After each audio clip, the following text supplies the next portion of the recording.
전서 1장 10절 말씀입니다. 이 구원에 대하여는 너희에게 임할 은혜를 예언하던 선지자들이 연구하고 부지런히 살펴서 자기 속에 계신 그리스도의 영이 그 받으실 고난과 후에 얻으실 영광을 미리 증거하여 어느 시 어느 때를 지시하시는지 상고하니라. 우선 11절까지 봉독 드렸습니다.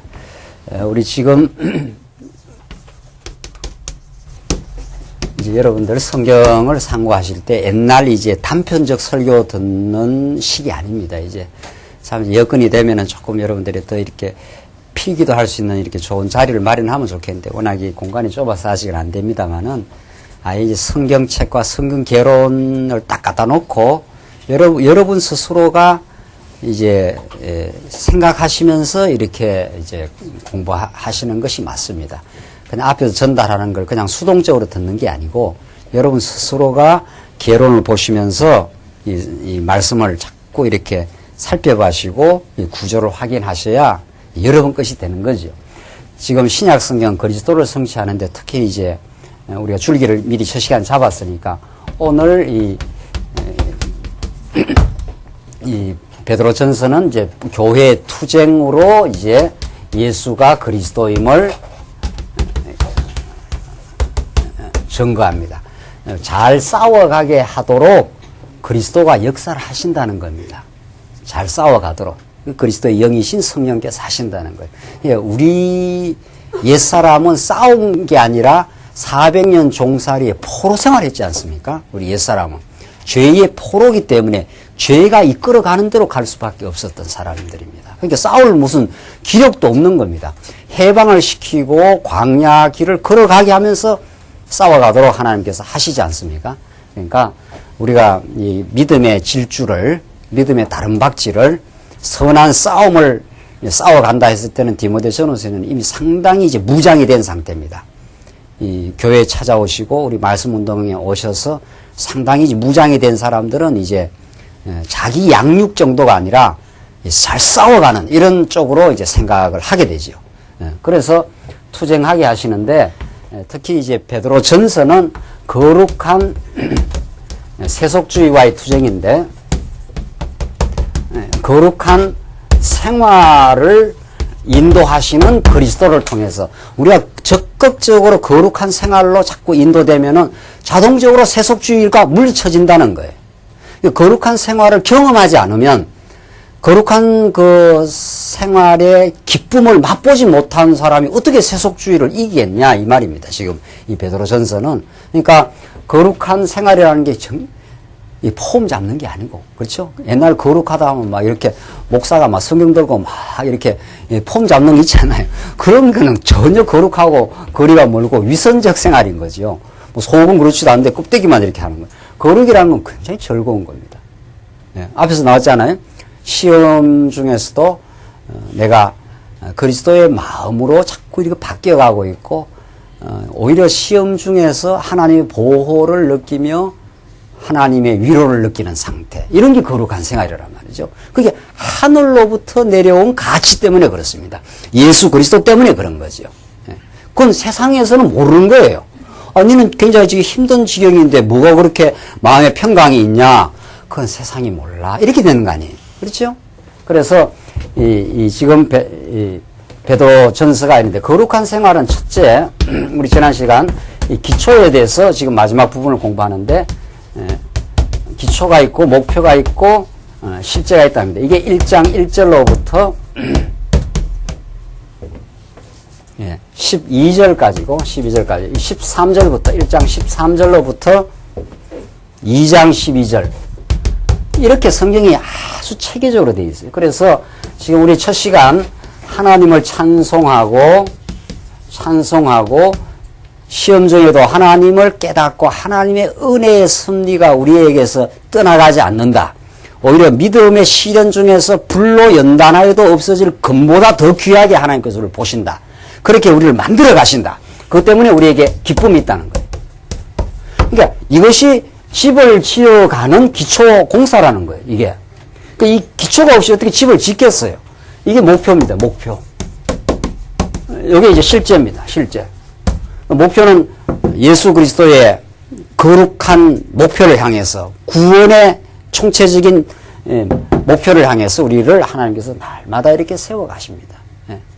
그러니까 하나님이 이런 찬송과 기쁨을 주셨는데 10절 오늘 보십시오. 이 구원에 대하여는 너에게 임할 은혜를 예언하던 선지자들이 연구하고 부지런히 살펴서 이 구원, 예수가 그리스도라는 사실이죠. 이 구원입니다. 예수가 그리스도라는 것이 우리한테는 구원이 되는 거지요. 왜냐하면 내가 왕인 줄 알아서 늘 괴로워하고 염려하고 막 몸부림치던 사람이 예수가 왕이라 하는 것이 내게 구원이 되는 거예요. 그랬구나. 예수가 내 삶을 통치해 왔구나. 그분이 내 앞날도 통치해 가시겠구나. 그래야 우리가 마음의 평강을 얻지 않습니까? 그래서 이 구원에 대하여는 너에게 임할 은혜를, 예수는 언제나 은혜로 우리에게 다가오는 거죠. 하나님 그저 주시는 선물입니다. 은혜를 예언하던 선지자들이 연구하고 부지런히 살펴서, 이게 구약 선지자들입니다. 구약 선지자들이 연구하고 부지런히, 구약의 선지자들은 전부 구약의 모세 오경부터 시작되는 그 언약의 말씀들을 잘 살핀 사람들입니다. 지금도 마찬가지예요. 지금도 여러분과 제가 하나님의 말씀 이걸 잘 연구하고 부지런히 살펴가는 거, 이게 교회가 하는 일이에요. 한국 교회가 새벽도부터 막 어느 강남 교회가 막 그냥 막 부목사가 뭐 원목사 막 코뼈를 부르고 막 난리가 나는 거예요. 그 자체가 문제가 아니라 그렇게 된 근본 이유가 뭐냐는 거예요. 사람이 나쁜 걸로 치면 너나 할 것 없이 똑같은 거예요. 왜 교회 리더십이 그 지경까지 가느냐는 거예요. 그것이 그 사람이 나쁘다 그러면 안 돼요. 사람이 나쁜 걸로 치면은 여러분이나 저나 똑같습니다. 하나님이 우리를 은혜의 말씀으로 안 붙들어주면은 누구라도 욕심 부리고 한단 말이죠. 그렇게 되는 것은 그런 체제 운영의 문제가 아니라 체제를 운영하는 사람과 사람을 움직이고 있는 진리가 문제가 되는 거죠. 언제나. 진리가 진리답게 증거되고 있느냐. 여기로부터 모든 것들이 정돼야 근본적인 진단과 처방이 떨어지지, 그 현상적인 거 아무리 뭐 요렇게 저렇게 두드려 맞춰가고 되는 게 아니라는 거죠. 그래서 지금 우리가 구약의 선지자들도 연구하고 부지런히 살폈다는 거 아니에요. 구약의 선지자들은 구약 그 앞에 있었던 언약의 말씀, 모세 오경이라든가 그런 게 두루마리로 있었고 그걸 다 부지런히 살폈어요. 하나님이 약속해서 이 나라를 한번 70년 포로 생활하게 하지만 하나님께 되돌아오게 하신다는 약속이 모세가 이미 신명기에서 레위기서에서 다 약속을 하거든요. 그런 것들을 잘 살피고 또 물론 하나님으로부터 또 계시의 말씀을 받기도 하고 선지자들이.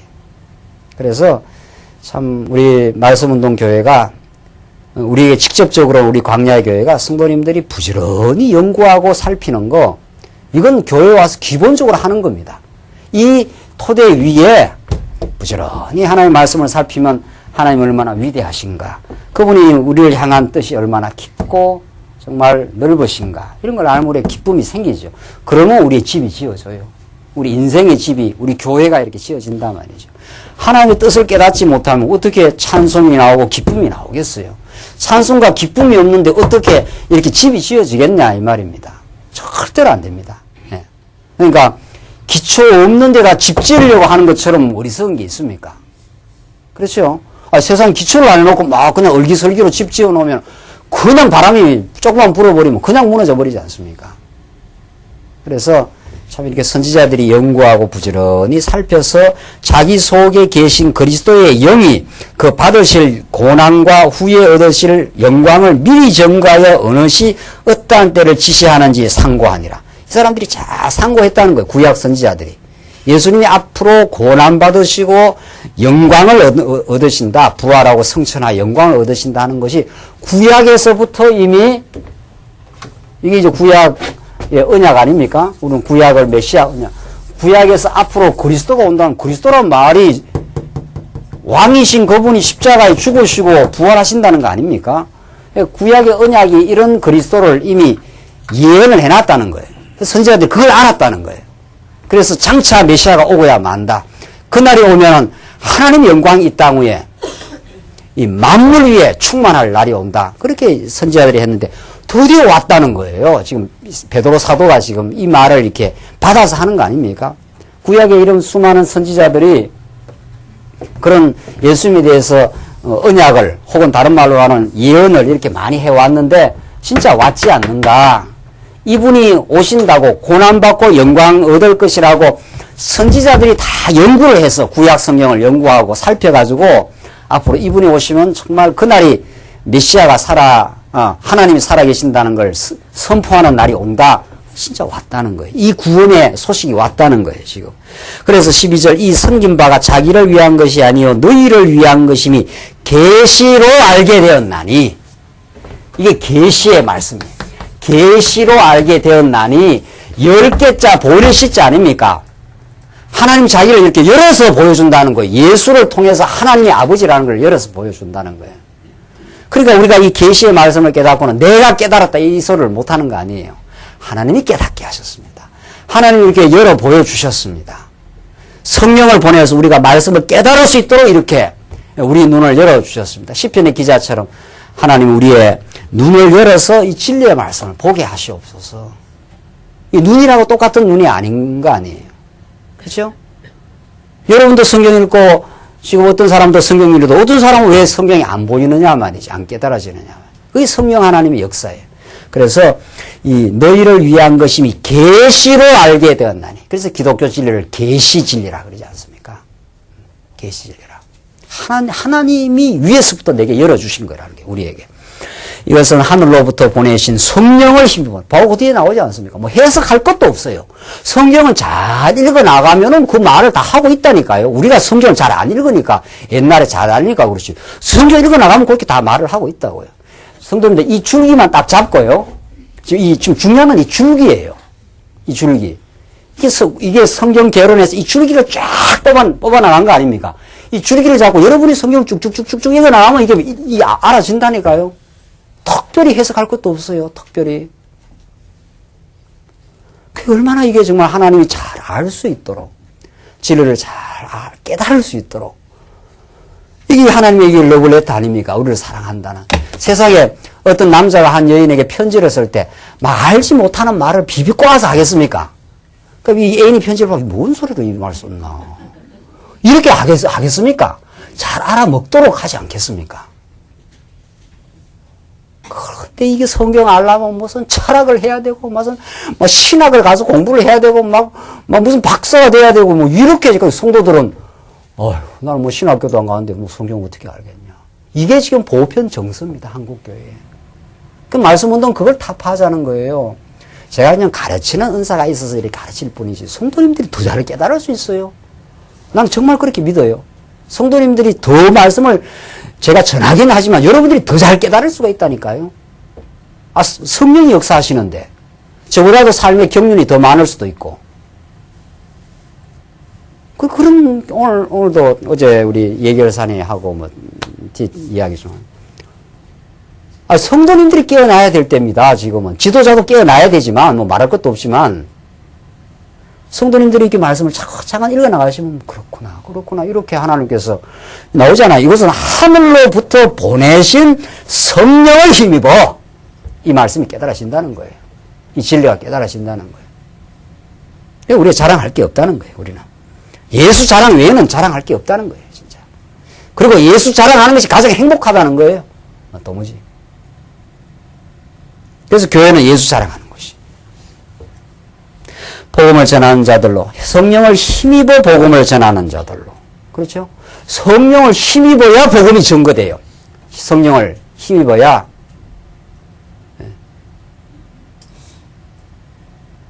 우리 제주로 복음을 전하는 게 아니고 위로부터 내려온 하늘로부터 보내신 성령을 힘입어서 진리가 깨달아지고 그 복음을 혀를 꼬부리지 않고 그대로 증거할 수 있고 그대로 예수는 살아계십니다. 그분이 우리 전부입니다. 그분이 우리의 소망입니다. 그분 외에 우리 인생에 참된 길이 없습니다. 그게 복음이에요. 그게 하나님 살아계심의 정령이라고요. 이제 너희에게 고한 것이요 천사들도 살펴보기 원하는 것이라. 이게 얼마나 영광스럽고 좋은 것인지 천사들도 그걸 살펴보기를 원하는 거라는 거예요. 그러니까 우리는 천사보다 더 높은 지위예요. 우리 어떨 때는 이 몸을 갖고 있는지라 병도 들고 아프기도 하고 하니까 천사처럼 훌훌 날아다니면 얼마나 좋겠나 생각할 때가 있지 않나요? 그렇죠? 천사는 뭐 영물이라서 아프지도 않을 끼고 말이죠. 돈 걱정도 안 해도 되고 말이죠. 그런데 우리가 천사보다 어때요? 지위가 어때요? 더 높습니다. 우리는 막 이제 부활의 몸을 입으면 헐헐 막 날아다닐 겁니다. 날아다니고 아프지도 않고 다시는 눈물도 없고. 그래서 이 땅에서부터 그걸 경험합니다. 육신은 가지고는 있어서 이 한계의 육신은 가지고 있어도 이 땅은 이 하나님이 육신이라는 한계 속에서 하나님을 의지하는 법을 배우게 만들었어요. 그렇죠? 이 육신이 있는지라 우리가 아프기도 하고 육신이 있는지라 때로는 연약하기도 하고 육신이 있는지라 염려가 찾아오기도 하고 안 그렇습니까? 그러나 그 육신의 연약성 때문에 그리스도의 강함을 붙들게 된다는 거예요. 이게 절묘한 하나님의 복음의 은혜의 섭리 아닙니까? 우리는 연약한 걸 싫어하지 않습니까? 이 땅에 강한 거, 이 땅에 좋은 거, 이 땅에 뭐 힘센 거, 그걸 다 좋아하거든요. 약한 거, 못난 거, 이런 것들을 다 우리는 감추고 싫어하고, 그러니까 하나님의 뜻과는 늘 반대가 돼. 육신의 생각은. 육신의 생각은 하나님의 뜻을 알 수도 없나니 하나님의 뜻을 이룰 수가 없다고. 로마서에. 하나님 우리를 연약하게 만들어 놓고 누구 안에서 강하게 되라고.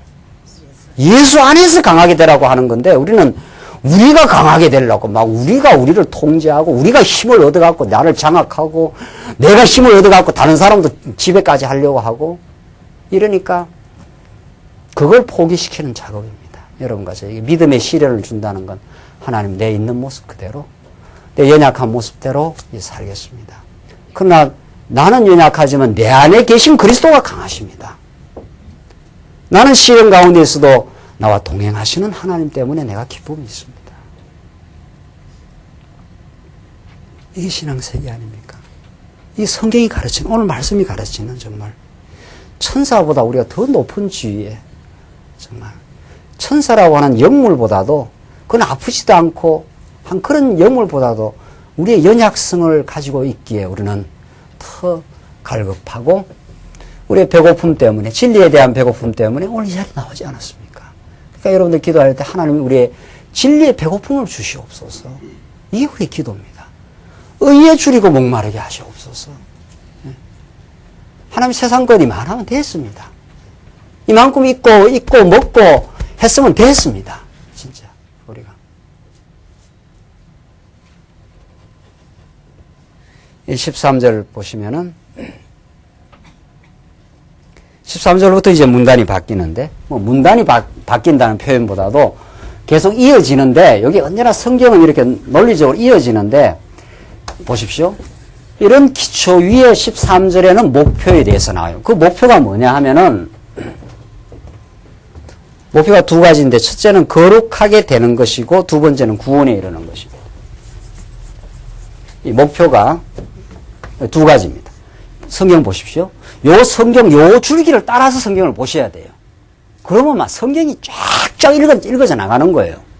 그러니까 제가 늘 여러분들 개론을 지금은 놓을 자리가 없어서 안 놓으시는 건지 아직 가치를 몰라서 안 놓는 건지 뭐 잘 모르겠어요. 하여튼 들고 다니기 불편하면 그냥 여기 놔두세요. 그래서 이렇게 개론을 보면은 성경의 구조가 쫙쫙쫙 나와 있기 때문에 지도기 때문에 여러분들 여기 어디 가서 김포에 어디 찾아라 하면 찾겠습니까? 내비게이션으로 지도를 딱 잡아주면은 쫙 지도 따라가면 찾는 거 아니에요. 그리고 개론이 그런 거예요. 성경 아무데나 쑥 들어가고 안 보입니다, 여러분들. 그러니까 신학자들, 기라성 같은 신학자들이 그 사람들이 머리가 바보라서 못 깨달았습니까? 성경의 숲에 쑥 들어가 버리면 잘 안 보여요. 성경을 전체적으로 이렇게 조망을 해야 되거든요. 개론이 이렇게 돼 있다고요. 이게 쫙 위에서 조망을 해서 베드로전서 전체를 이렇게 잡은 거 아니에요. 어떻게? 하나님이 기초를 놔주시고 목표 가운데 첫째는 거룩하게 되는 거. 둘째는 구원에 이르는 거. 이 성경에서 이렇게 나와요. 이 말이. 성경 안에 이 말을 갖다가 이렇게 요약을 해서 뽑아낸 거 아니에요. 그러니까 하나님이 우리에게 하나님을 찬송케 하고 이 성경에 있는 말씀을 그대로 이렇게 드러낸 것 뿐이에요. 성경이 돼 있게 돼 있는데 이 구조와 골격을 모르면 쑥 그냥 한 부분에 들어가 보면 안 보이니까 옛날 우리가 그렇게 배웠지 않았나요? 성경을. 그렇게 하면 안 보이니까 이렇게 전체 구조를 잡아서 봐야 된다는 거예요. 뭐가 목표인가 하면 거룩하게 되는 거라는 거예요. 이 목표가 이게 거룩하게 되는 거라는 거예요. 왜냐하면 우리 전날에는 이 전날의 삶은 세속적이었거든요. 세속적이라는 걸 다른 말로 말하면 더러운 거예요. 이게 썩지 않고 더럽지 않고 쇠하지 않은 기업이거든요. 이게 깨끗한 거예요. 더러운 것의 반대가 깨끗하고 청결한 거예요. 순수한 거예요. 이게 순수한 거. 우리 전날에는 세속적인 거니까 그냥 욕망에 덕지덕지 붙었어. 우리 옛날 우리 마음은 그냥 가지고 있어도 더 가지고 사람도 더 내 사람으로 만들고 다른 사람보다 더 내가 부각이 돼야 되고 그렇지 않아요? 내가 조금 다른 사람한테 애매한 일을 들으면 막 못 참고 이건 넌 할 거 없는 거예요. 넌 할 거 없는 거예요. 꼭 복수를 해야 되고 복수가 또 복수를 낳고 이게 세속적인 거예요. 세속적인 거예요. 제가 중학교 때 하도 무협소설을 좋아해가지고 별 이야기를 다 하네요. 무협소설 보면 막 복수하고 또 복수하고 막 얼마나 좋아했는지 제가 저 뒷방에만 5권씩 갖고 올라가고 혼자 이렇게 봤네요. 그러니까 막 죽이고 미워하고 또 미워하고 이 고리를 인간이 못 끊습니다. 인간이 못 끊습니다. 그 고리를. 궁중야화 같은 거 보십시오. 바늘로 막 콕콕콕콕콕 사람을 만들어 놓고 이거 잘 모르시는가 봐.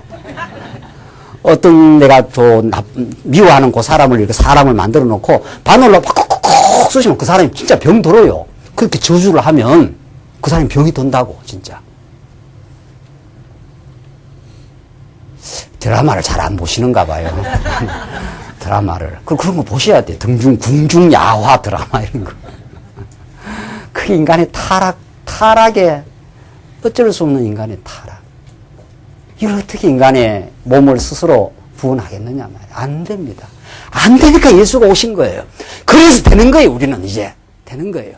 이쪽으로 가는 거예요. 이쪽이 아니고 하나님의 얼마나 영광스러운 분인가.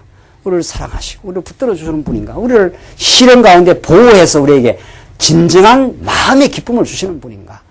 이걸 깨달으면 이런 더럽고 정말 은기나는 어글어글하는 이 타락의 죄의 이 늪으로부터의 우리를 해방시켜서 쫙 이쪽으로 하나님께 몰고 간다는 거예요.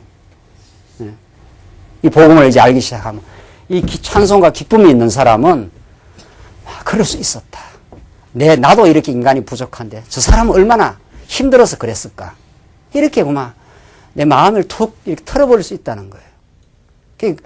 그 사람을 용서하는 게 자기 해방입니다. 알고 보면은. 우리를 누가 용서를 못한다는 건 자기가 그 사람에게 계속 매여 있는 거 아니에요? 네. 그렇죠? 내가 어떤 사람을 이렇게 툭 마음을 용서해버렸다는 건 내가 진짜 해방을 돼버리는 거예요. 그게 이제 목표, 이 거룩입니다. 거룩은 하늘로부터 내려온 가치예요. 예수님은 우리를 툭 용서해버렸어요. 베드로를 싹 용서해버렸다고요. 디베라 바닷가에서.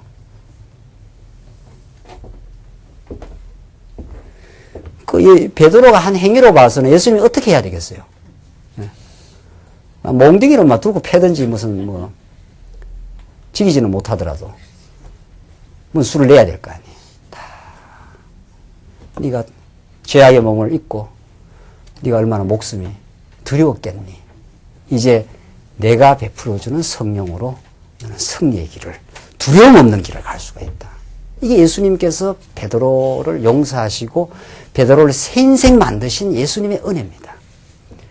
인생은 예수를 만나야 되고 인생은 예수의 은혜를 깨달아야 되고 예수의 십자가에 같이 못 박혀야 되고 함께 부활하고 예수와 함께 그 영광을 누리는 삶으로 하나님 그렇게 인도하셔요. 그래서 그렇게 이 구원의 역사를 찬송과 기쁨의 역사, 이 하나님이 베풀으신 구원은 천사도 살펴보기를 원하는 거다. 이걸 알면 이제 우리가 과거의 이런 세속적이고 더러운 자기 욕망에 칙칙 그냥 얽혀서 자기도 그 욕망에 얽히고 다른 사람도 얽히고 막. 그래서 이게 도대체 어디로 가는 건지 인생이 알 수 없었다. 나는 여러분은 내 인생을 잘 모르겠고 저는 그랬습니다. 저는 나도 모르겠고 내가 왜 사는지도 모르겠고 내가 뭐 때문에 이래야 되는지도 알 길 없었던 인생. 왜 공부를 해야 되는지 왜 내가 이런 집안에서 태어나서 살아야 되는지 그 이유 몰랐던 아무도 가르쳐주지 않았던 성경을 통해서 이런 이유 때문에 이런 의미를 가지고 하나님이 이런 가정에서 이렇게 나를 태어나게 하고 살게 하시고 인도하셨다고. 그래서 저는 예수를 놓을 수가 없어요. 저는 예수를 사랑하지 않을 수가 없어요. 그분이 나를 너무도 사랑했기 때문에. 네. 그게 내 삶의 목표가 되고 내 삶의 가치가 되고 내 인생의 기쁨이 되었습니다. 여러분도 그렇지 않습니까? 네. 여러분의 진정한 삶의 기쁨이 무엇입니까? 무엇이 여러분의 진정한 삶의 가치입니까? 무엇이 여러분을 움직이고 이끌어가는 힘입니까? 아직도 여러분 속에 이글거리는 욕망입니까? 아직도 풀지 못하는 욕망의 숙제를 지금도 풀어야 된다고 지금 아글대고 있습니까? 아니면 이제 하나님 베풀어 주신 은혜가 참 크고 너무 나를 고귀하고 존귀하게 나를 붙들어 주신 하나님의 그 사랑 속에서 사는 것이 여러분의 삶의 목표가 되었습니까? 하나님께서 우리에게 그냥 기초만 넣어준 게 아닙니다. 거룩한 목표를 향해서 가게 하십니다. 보십시오. 그러므로 나오지 않습니까? 성경 베드로요. 바울만 논리적이고 바울만 글을 잘 쓰는 게 아니에요. 사도 베드로가 무식한 어부처럼 보이지 않습니까? 그렇죠? 사도 바울이야 무슨 뭐 헬라 철학도 능통하고 바리새인 중에 바리새인이고 하니까 그 사람이 원래 이렇게 무슨 뭐 공부를 많이 했기 때문에 무슨 논리적인 책을 많이 천만의 말씀이요. 이 세상에 논리적인 사람은 한두 사람입니까? 이 세상에 말이죠. 이 세상에 그 빠삭한 논리적인 사람이 한두 사람이냐 말이죠. 이 세상에. 바울보다도 더 뛰어난 학자도 많고 그 당시만 해도 헬라 철학자들이 그 사람들이 논리학으로 먹고 사는 사람들인데 그런 게 아니에요. 사도 베드로 같은 무식하게 보이는 그건 세상적으로 봤을 때 어부니까 뭐 무식하다. 성령께서 역사를 해버리니까 이런 논리적인 글을 세상에 쓸 수 있습니까? 이렇게 논리적인 글이 나올 수 있냐 말이죠. 세상에. 베드로전서를 보십시오. 사도 바울 서신 못지않게 오히려 더 치밀합니다. 세상에 이걸 보니까 말이죠. 우리 처음에 베드로전서 배울 때 세상에 베드로 쓴 거 맞아 이거? 무식하게 보이는 어부가 쓴 이 편지가 맞냐 이 말입니다. 13절에 그러므로 이 그러므로라는 단어는 아주 논리적인 접속사예요. 인과 접속사예요. 앞에 어떤 전제를 딱 걸고 뒤에 논리를 끌어갈 때 그러므로 하지 않습니까? 하나님이 우리를 찬송케 하시고 우리에게 시험 중에 기쁨을 주셨으므로 이런 말이죠. 그러니까 12절 앞에 이걸 안 읽고 요거만 딱 읽으면 이게 엄청 부담이 되는 거예요. 그러니까 기초 없는 데다가 뭐 지려고 하는 거나 마찬가지예요. 집 지려고 하는 거나 마찬가지예요. 그럼 어떻게 됩니까? 조금만 바람 불어버리면 우르륵 썰어져 버리죠. 중요한 건 이거라고요, 이거. 이 기초가 이 위에를 끌어가는 이게 뿌리라고요, 뿌리. 이게 복음 아닙니까, 복음. 이게 복음, 하나님을 찬송한다는 게 복음을 깨달아야 찬송하지 않습니까? 예수가 어떤 분인지를 알아야. 그렇죠? 그러니까 여러분과 제가 교회 생활을 한다든가, 이 기독교, 학문적으로 말해 기독교 윤리학인데, 성도 생활의 문제인데, 예수를 바르게 알면 다 풀어집니다. 다 풀어져요. 그 다음부터는 뭐 얽혔던 거 풀어지고 맺혔던 것도 풀리고 미워했던 것도 다 해소되고 염려하고 걱정하는 것도 걱정할 필요가 없어지고 그가 왕이신데 그가 내 인생을 지금까지도 당신의 주권적으로 인도해 오신 분인데 그러니까 그러므로가 이게 나오는 거예요. 세상에 이 무식하게 보이는 베드로가 이런 말을, 이런 언어를 어떻게 쓰는가 말이죠, 세상에. 아유, 나는 뭐 세상에서 공부 많이 못했으니까 복음도 잘 못 깨달을 거예요. 이런 게 아니라는 거예요. 성령이 역사를 하기 시작하면은 이런 언어가 나오고 이런 고급 언어가 나옵니다. 그러므로 너희 마음의 허리를 동이고. 이야, 참 신기하네요. 마음이면 마음이지. 마음에 뭐를 동이라고요? 허리를 동이라는 거예요. 이게 진짜 고급 언어입니다. 이런 거는 정말. 네. 마음이라는 것이 이렇게 딱 말씀으로 묶어놓지 않으면 이게 천방지축이 되는 거다. 이 말입니다. 이게. 인간 마음을 자기가 마음대로 컨트롤을 못한다는 거예요. 그러니까 이게 진리 안에서 진리의 하나님을 깨닫는 진리의 깨달음과 그 기쁨이 우리의 마음의 허리를 동일 수 있다는 거예요. 마음의 허리를 딱 허리끈으로 묶어놔야 그 마음이 딱 안정이 되지 않습니까? 그렇죠? 여러분들 왜 오늘 이렇게 말씀 들으면 마음이 평안해집니까? 예수가 그리스도라는 것이 자꾸 전달이 되니까 아, 그가 내 왕이시구나 하면 내가 마음이 불안하던 마음이 어떻게 됩니까? 마음의 허리가 어떻게 되는 겁니까? 딱 이렇게 묶여가지고 안정을 찾지 않습니까? 그렇죠? 사도 베드로가 이렇게 그 인간의 내면의 그 심리까지를 꿰뚫어 보고 지금 있는 거예요. 이런 언어들이 나오는 게 복음이 없으면 인간의 마음이라는 것이 제멋대로 움직이거든요. 마음의 허리를 동이고 근신하여. 자, 이 진짜 고급 언어입니다. 이건 정말. 근신하여. 근신은 최절정의 신앙의 상태를 말합니다. 우리가 하나님을 진짜로 제대로 깨닫고 찬양하고 감사하며 가장 절정의 신앙에 가장 고급적인 신앙에 도달했을 때의 상태가 근신이라고 합니다. 마음의 기쁨이 이때 들뜨지 아니한, 마음의 즐거움을 놓치지 않되 다른 사람 앞에 그것이 뻐기지 아니하는, 이게 하나님이 주셨다고 믿는, 하나님의 주권적인 은혜 속에 내 인생이 존재한다고 하는 그런 그 상태, 그게 근신이죠. 자기 자신을 잘 갈무리하는 상태입니다. 그렇죠? 이 근신이 성령의 열매입니다. 이게 절제입니다. 이게 절제입니다. 네. 너희 마음의 허리를 동이고 근신하여 예수 그리스도에 나타나실 때에 너희에게 가져올 뭐라고 했습니까? 은혜를 온전히 바랄지어다.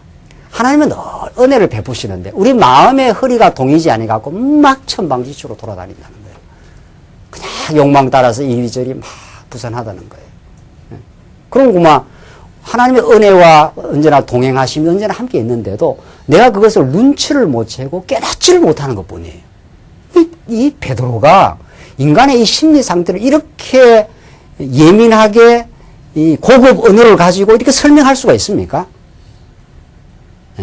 예수 그리스도 나타나실 때 그 은혜를 우리가 바랄지어다.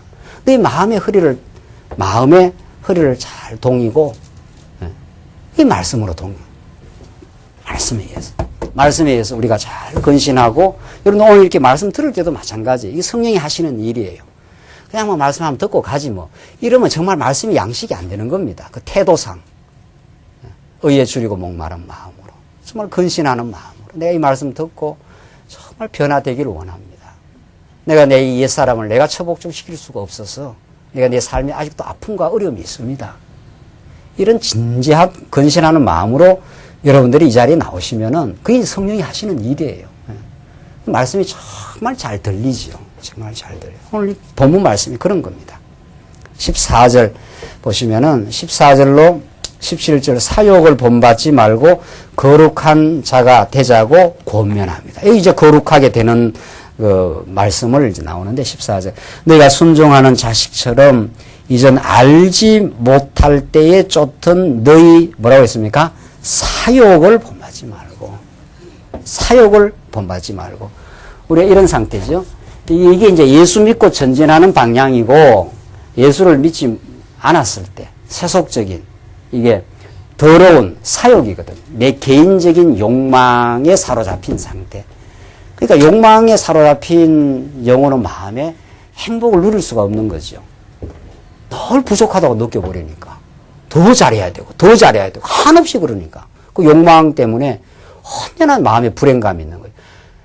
그래서 그 사역을 본받지 말고 오직 너희를 부르신 거룩한 자처럼 너희도 모든 행실에 거룩한 자가 어떻게 해요? 되라.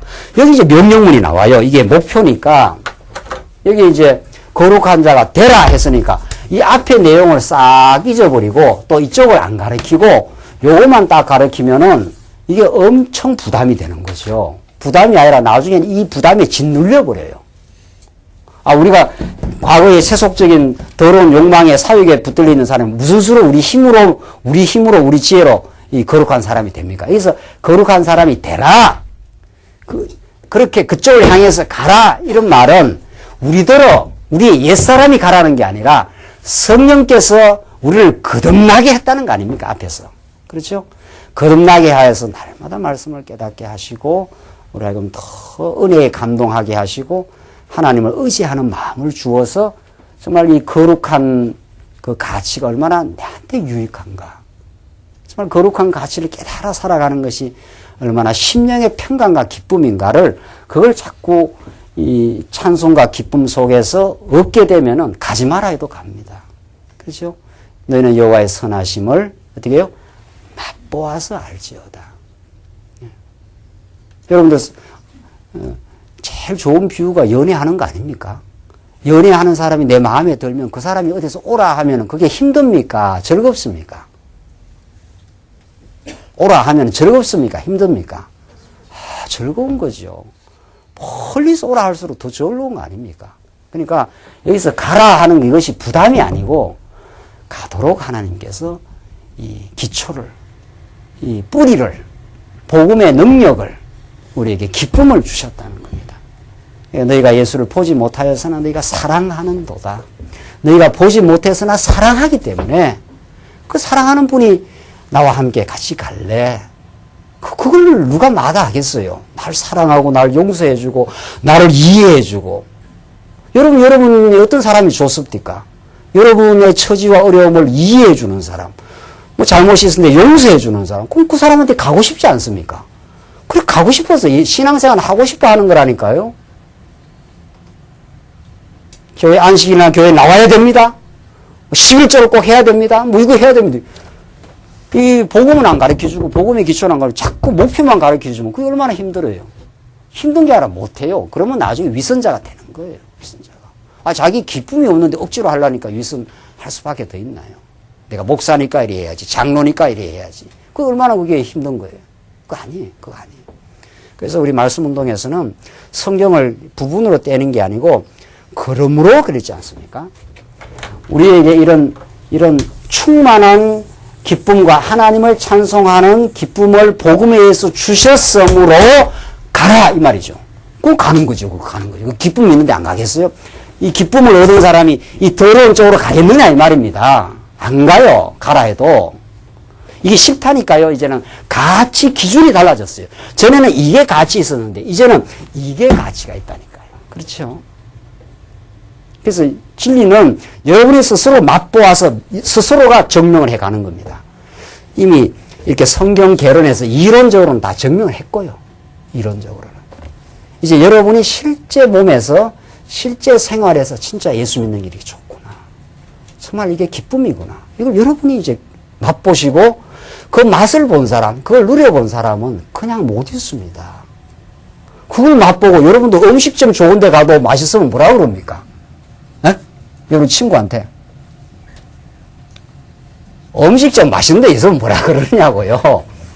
밥 때가 되면, 식사 때가 되면 그 집에 가지 말고 요 집에 가라 그러지 않습니까? 한 끼 밥 먹는 것도 그게 좋은 집은 막 소개도 하고 막 그쪽으로 들어가지 않습니까? 그러니까 여호와의 선하심을 맛보아 안 사람, 오늘 본문 말씀대로 거룩함을, 하나님의 거룩함을 맛본 사람은 거룩하게 살고 싶은 거예요. 그렇죠? 예. 그 하나님을 이렇게 닮고 싶습니다. 자기가 존경하는 사람은 닮아진다고 합니다. 예. 자기가 존경하고 사랑하는 사람은 닮아진다고 합니다. 그건 아주 쉬운 겁니다. 아주 그거는 어려운 일이 아닙니다. 결론 지으십시다. 그래서 기록하였을 때 내가 거룩하니 너희도 거룩할지어다 하나 하셨느니라. 딱 요 16절 본문만 떼내면 막 부담이 되는 거죠. 아이고 거룩하게 내가 살아야 되는데 어떻게 살아야 되냐. 어떻게가 아니라 하나님이 정말 그렇게 해서 우리를 자꾸 거룩하신 분을 닮아가고 싶은 내면의 동기와 욕구가 막 펄펄펄펄펄 살아 움직이는 거죠. 외모로 보시지 않고 각 사람의 행위대로 판단하시는 자를 너희가 아버지라 부른즉 너희의 나그네로 있을 때를 두려움으로 지내라. 너희 외모 안 본다. 여기서 너희의 행위라는 것은 속사람의 행위예요. 하나님 우리 외모를 보시지 않습니다. 세속주의 중에 하나, 세속 가치 중에 하나 아주 강력한 세속주의는 외모를 중시하는 거예요. 세상의 평판, 인기, 남이 어떻게 인정해 주는가, 이게 전부 외모예요. 한국 사회는 병이 많이 들어 있습니다. 돈은 전에보다 좀 버렸는데 외모 지상주의라서 막 젊은 애들이 막 불필요한 성형을 하고 난리라는 거 아니에요. 난리. 보통 문제가 아니에요. 외모를 얼마나 지나치게 중시하고 말이죠.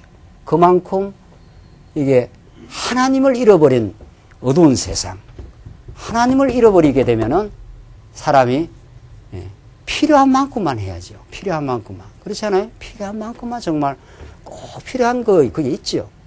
우리가 옷도 필요한 만큼 옷을 입어야 되지 않겠어요? 그러나 사람이 나를 어떻게 봐주느냐. 이게 세속주의란 말이죠. 하나님이 우리를 어떻게 보시는가. 오늘 이 본문에 나옵니다. 외모로 보시지 않고 각 사람의 행위대로 판단하시는 자를 너희가 뭐라고 부릅니까? 아버지라 부른 자.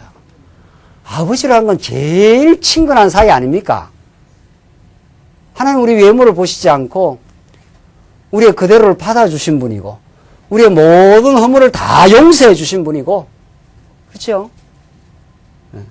그분을 우리가 아버지라 불렀으니까 뭐 최고 가까운 분이에요. 누가 제일 가깝습니까? 아버지가 제일 가깝지 않습니까? 아버지, 어머니가 제일 가깝지 않습니까? 너희의 나그네로 있을 때를 어떻게 해요? 두려움으로 지내. 참 중요한 단어들이 참 베드로 사도가 이런 단어를 어떻게 씁니까? 세상에. 너희가 나그네 인생인데 방자하고 아무렇게나 사는 게 아니야. 복음 안에서 사는 건 우리는 거룩의 길을 가는 사람이고 두려움으로 지내. 이때 두려움이라는 것은 무섭다 이런 뜻이 아니고 구약에서 경외한다 이런 뜻입니다. 경이라는 것은 존경하고 그 하나님을 두려워한다 이런 뜻이거든요. 하나님 앞에 살아라. 지금 어떤 일을 할 때 하나님 앞에서 이 일을 한다고 생각해라. 어떤 말을 할 때도 하나님 앞에서 말을 한다고 생각해라.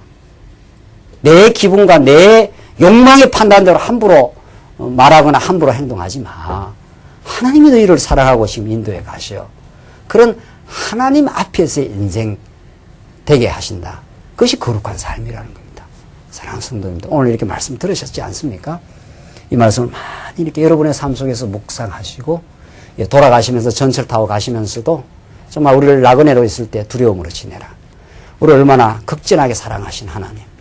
우리 옛사람대로 마음대로 판단하던 지나온 삶을 반복하지 말게 하시옵소서. 이제 하나님 앞에서 판단하게 하시고 하나님 앞에서는 범사를 정말 인정하는 인생 되게 하시옵소서. 이게 이 말씀을 들은 그래서 진정한 의미에서 두려움으로 경외함으로 우리 인생을 살게 하시는 하나님의 은혜가 여러분에게 충만하길 바랍니다. 기도하십시다. 자비하신 하나님 아버지, 우리가 얼마나 방자하고 얼마나 내 생각과 내 뜻을 앞세우고 세속적으로 판단하며 옳고 그른 것을 내 중심으로 판단해왔던 지난날 어리석음이 있었습니다. 하나님, 이제 진리의 말씀을 듣게 하셔서 너무도 감사합니다. 위로부터 내려온 이 하늘의 계시의 말씀 안에 참된 우리의 길이 있음을 우리가 깨닫게 되어서 너무도 감사합니다. 우리 안에 평강을 주시고 예수님 한 분으로 우리가 참된 기쁨과 만족이 있음을 이 말씀을 통해서 깊이 있게 터득하게 하시옵소서.